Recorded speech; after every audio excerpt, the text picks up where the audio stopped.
Selamat pagi, assalamualaikum warahmatullahi wabarakatuh. Waalaikumsalam warahmatullahi wabarakatuh. Perkenalkan, saya Muhammad Bintang Ramadhani dari kelas 10 TO1 dan bersama dengan teman saya Tirta Fisik Ragansyah dari kelas TO1. kami di sini akan melaksanakan tugas IPAS, wawancara warga sekolah sekitar. Mari ke video selanjutnya.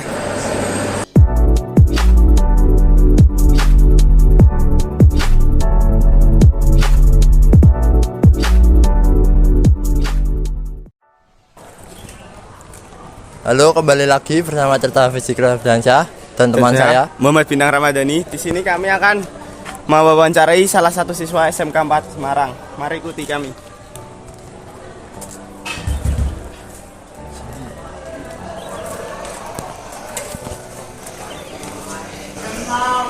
Selamat pagi, Mbak. Permisi, boleh wawancara? Boleh. Nggak keberatan ya? Enggak keberanian ya. Pertama-tama namanya siapa dulu, Mbak? Lutfun, Lutfun. Dari kelas 10 TE3. 10 DE3. terus kok mbaknya bisa masuk TE itu gimana? Masuk TE, mungkin keinginan pribadi ya, masuk elektronika. Karena lihat ayah tuh suka benerin kayak HP gitu, juga kayak kepo apa aja sih isinya gitu, rangkaian HP itu apa aja, ada apa aja di dalamnya gitu. Oh gitu. Oh, berarti apa? Kayak Pengen meneruskan bakat ayah gitu. Mungkin ada bakatnya, mungkin ada keinginan, tapi nggak pingin itu juga sih jadi kayak ayah gitu enggak. Oh gitu. Ya. Mbak, ya itu mbaknya itu masuk elektronika itu senang apa enggak sih? Seneng sih. Senangnya apa? Seneng karena bisa mempelajari hal baru kayak itu komponen-komponen yang ada elektronika. Terus itu mempelajari materi baru gitu, hal baru pokoknya. Oh gitu. Susah apa gampang, Mbak? Susah bisa dibilang susah, gampang bisa dibilang susah. Gampang juga. Oh, susahnya itu kayak gimana ya? Misalnya kayak apa gitu yang susah? Susah itu pas nyari jalur rangkaian di elektronika gitu kan, kadang pas project gitu suruh nyari rangkaian sendiri, suruh nyari jalur rangkaian sendiri, itu paling susah di situ cari jalannya. Ya, terus bagaimana pendapat mbaknya tentang materi-materi di elektronika itu gimana gitu? Pendapat saya mungkin materinya bisa dibilang gampang ya. Kalau materi gampang, cuma kalau udah mulai masuk itu prakteknya itu udah mulai susah.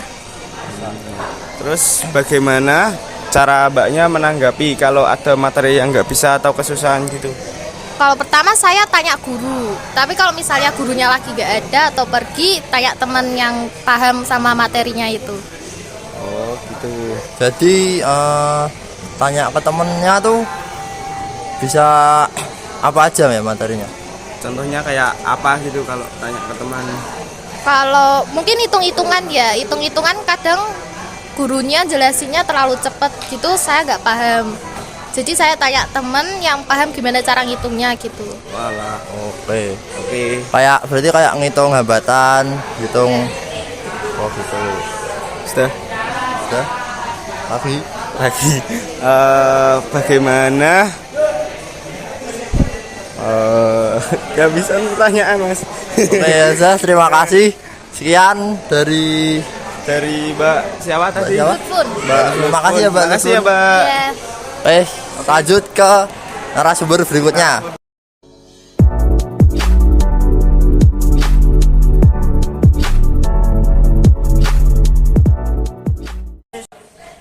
Assalamualaikum warahmatullahi wabarakatuh. Waalaikumsalam warahmatullahi wabarakatuh. Kembali lagi dengan saya Muhammad Bintang Ramadhani dan teman saya. Tirta Fisik Ragansyah. Di sini kami akan mewawancarai Ibu Kantin, guys. Namanya siapa? Saya Ibu Oki. Ibu Oki. Ibu Oki berjualan di kantin ini sejak kapan, Bu? Sudah setengah tahun. Sudah setengah tahun. Oh, apa Ibu mempunyai profesi lain selain jaga kantin gitu, Bu? Punya jualan di rumah, punya warungan. Jualan apa ya, Bu? Sama Nggak, kantin. di tutup nganu warung Oh, kelontong. warung kelontong. Iya. Nah Bu, kalau misalkan ada yang jajan gitu, kalau Mbak misal ngambil gorengan 2, bayarnya 1 itu gimana Bu? Pendapat Ibu Kalau dia bagaimana? sengaja ya enggak apa-apa, tapi kalau tidak sengaja ya enggak apa-apa, kalau disengaja ya kalau bisa jangan. Nah, tidak baik. Bagaimana pendapat Ibu kalau ada yang berbuat seperti itu, Bu? Ya enggak baik tuh ya. Kasihan nanti. Iya ya, Bisa kasihan nganu. gantinya ya, Ya. Bu. Bisa rugi. Ya ruginya ndak, kan sifat kayak gitu kan ndak baik. Wah, tercela. Ya. Jualannya apa aja Bu kalau gitu? Ya ini makanan, ada nasi, ada jajan-jajan, es. Kalau boleh tahu Ibu itu buka kantin mulai dari jam berapa, Bu? Jam 7 sampai jam 3. Jam 7 sampai jam 3. Untuk menu yang paling best seller apa Bu?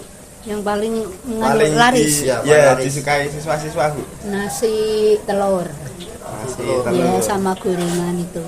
Oh. Ya udah, Bu. Terima kasih ya, Bu. Ya, Punya. sama-sama. Ayo. Wes. Sekian wawancara Ibu Kantin. Terima kasih. Wassalamualaikum warahmatullahi wabarakatuh.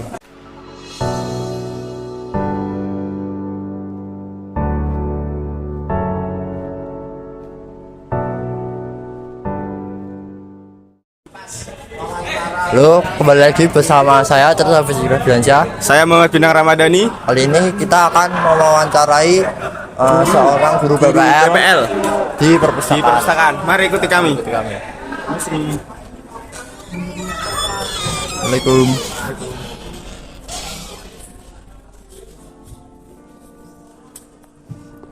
Assalamualaikum, Pak. Boleh kenalan namanya siapa ya, Pak? Nama saya Wildan Munirul Fakih. Pak, kami di sini mau sedikit berbincang-bincang atau mewawancarai Bapak, boleh? Boleh? Di sini kami akan bertanya.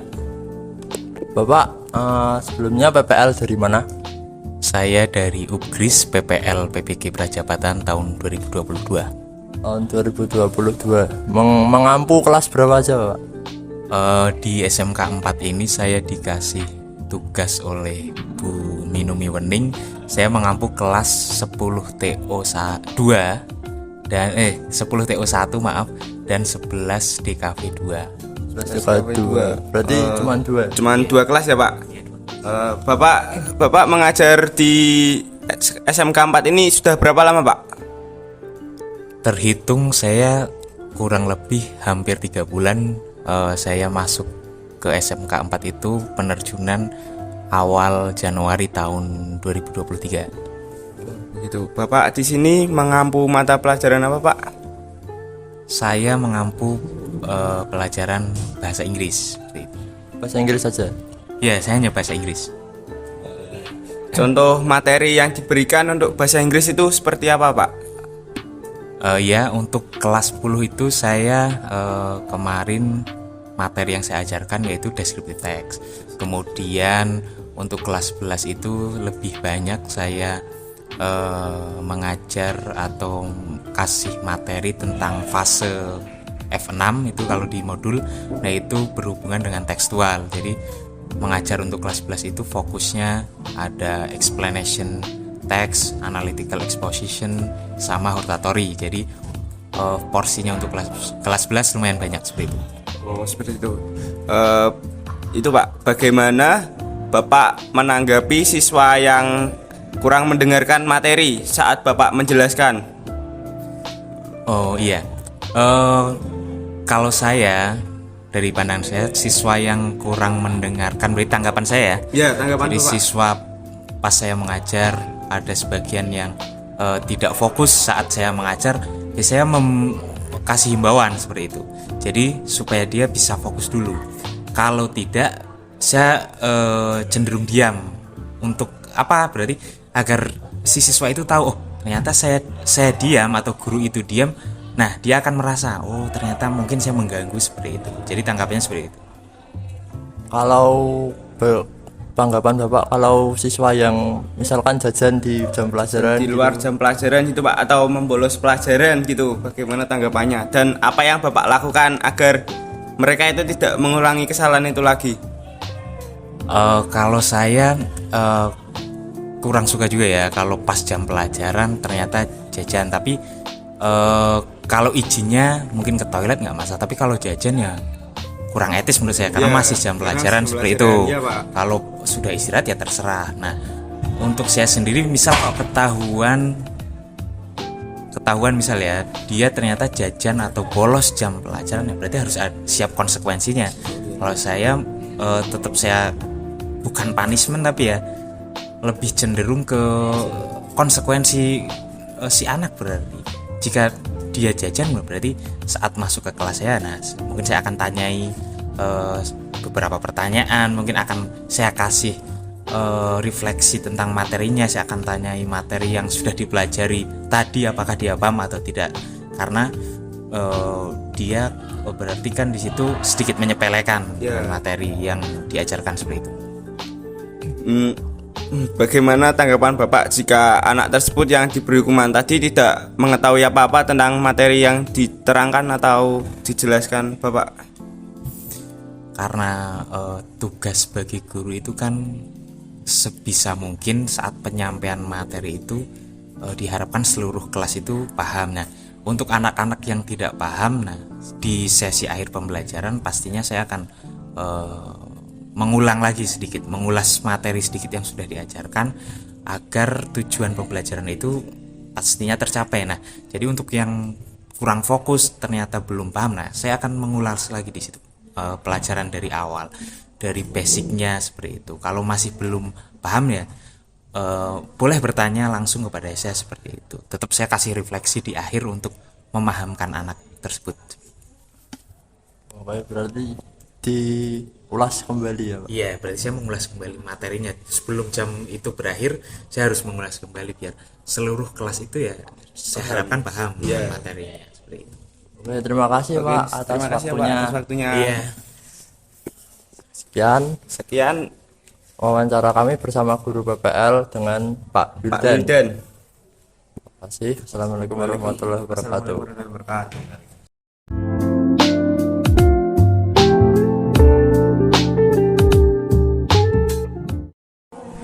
Assalamualaikum warahmatullahi wabarakatuh. Kembali lagi dengan saya, dan di sini saya akan mewawancarai salah satu guru PPL. Namanya siapa Pak? Ya, Pak Hadi Anggoro. Pak Hadi Anggoro. Pak Hadi asalnya dari mana Pak? Asal kota ya, dari asal kota. Pemalang. Malang.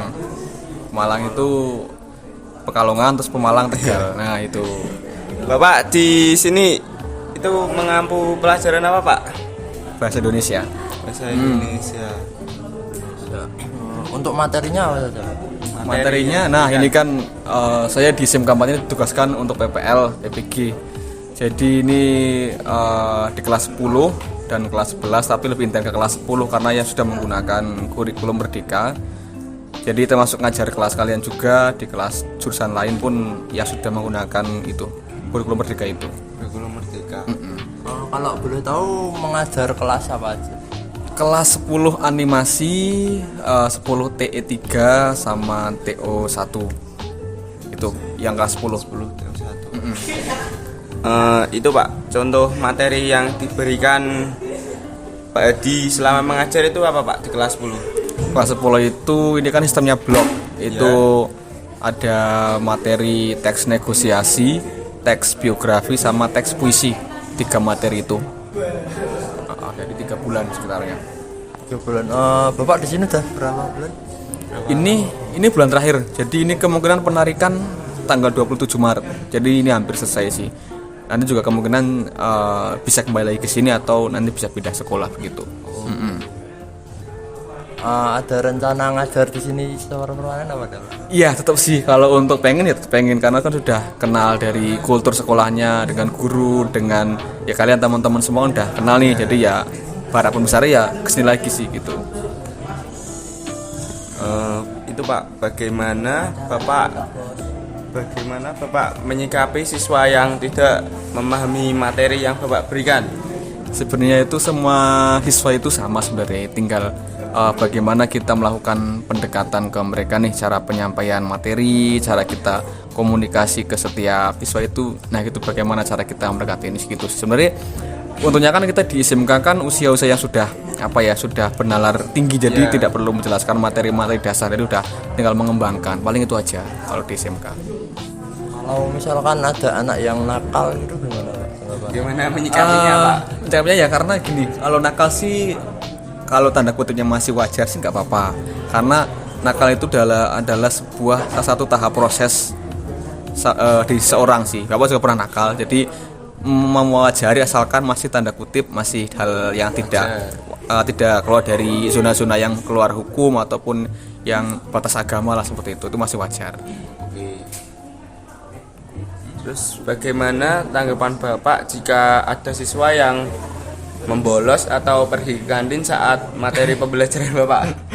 Kalau untuk ke kantin sih mungkin sudah tahu sebenarnya, tapi kan nggak apa-apa. Yang penting asalkan tidak yang bareng-bareng, tetap pasti sudah tahu lah. Izin 1 orang 2 orang pasti sudah tahu. Kalau untuk bolos sih kita nggak tahu, karena kan siswa kan pasti izinnya dengan surat, dengan alasan sakit ya. Itu tergantung. Yang penting ada alasan, ada surat izinnya, nggak apa-apa lah. Kalau mungkin hal bolos kan itu sudah dari diri masing-masing siswanya. Kalau yang mungkin ada acara atau mungkin memang tidak ditinggal ya paling izin ya nggak apa-apa, begitu sih. Terus itu Pak, bagaimana Bapak menyikapi jika terdapat siswa yang ketahuan bolos atau nakal di luar sekolah? Nah, itu kita kan di sini kalau untuk peran sebagai seorang guru ya, kita hanya membimbing ketika ada di sekolah. Ketika di luar sekolah, sudah di luar jam sekolah, itu tanggung jawab orang tua. Jadi begitu. Jadi misal di luar sekolah nih, tapi masih pakai seragam, itu kita masih berhak untuk kayak kita berhak, masih ada haknya kita untuk melarang. Tapi kalau sudah di luar itu tidak pakai seragam atau di luar jam sekolah pun kita sudah tidak ada hak untuk itu. Itu hanya orang tua gitu. Berarti kalau terdapat siswa yang nakal atau berbuat jahat di luar sekolah itu sudah bukan tanggung jawab lagi ya? Sebenarnya sih masih, tapi kalau saya sendiri sih, pribadi sendiri sih, asalkan tidak membawa alma mater, kemudian nggak pakai seragam, itu terserah kalian. Tapi kalau masih membawa alma mater, masih membawa nama SMK 4, ya itu masih tanggung jawab kita. Sebenarnya seperti itu sih. Ya udah, terima kasih ya Pak atas wawancaranya Pak. Oke, sama-sama. Sekian wawancara saya dengan Tirta, wawancara dengan Pak Adi. Wassalamualaikum warahmatullahi wabarakatuh.